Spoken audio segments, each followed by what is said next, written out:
Aloha guys, my name is Delia-Joy Candelario, and today I am making a twist on the Samoan dish Pani Popo.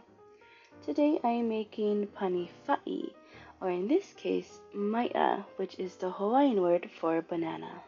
Nutritional facts. One serving size is 118 grams.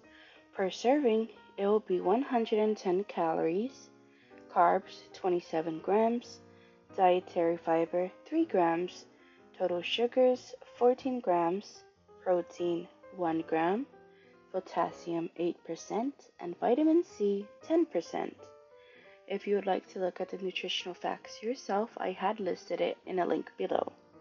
For the ingredients, we will need Rhodes dough balls. It comes in a bag, but we will only need 12 for this recipe.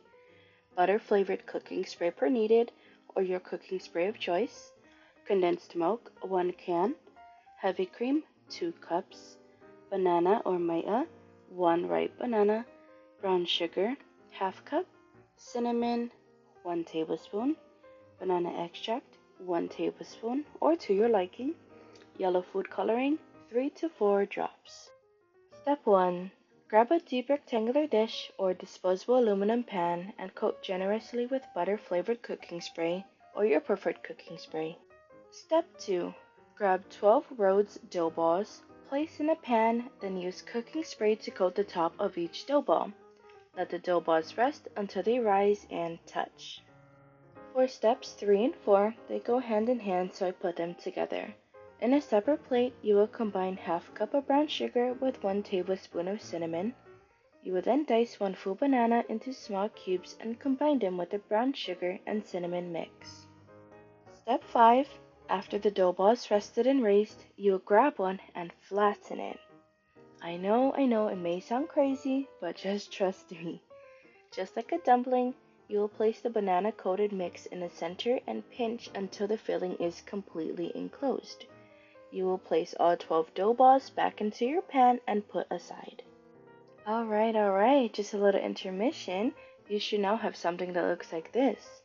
Right now would be the perfect time to preheat your oven to 350 degrees Fahrenheit before continuing. Step 6. In a separate bowl, combine the following ingredients. 1 can of condensed milk, 2 cups of heavy cream, 1 tablespoon of banana extract, 3 to 4 drops of yellow food coloring. Don't forget, mix, mix, mix. Step 7. Grab your dough balls and pour the liquid mix into the pan. Fill and coat until you reach the top of the dough balls. You will have extra mix, we will save that for later. Step 8. Cover the pan with foil and place in your preheated oven. Leave for 25 minutes or until the top of the rows are golden brown. Step 9. You will now pour the excess liquid mixture onto the rows and make sure to coat the entire pan. Step 10. Cut and serve. Congratulations guys, you just made Pani fa'i, or in this case, Mai'a. Mahalo, and I hope you guys enjoy this recipe.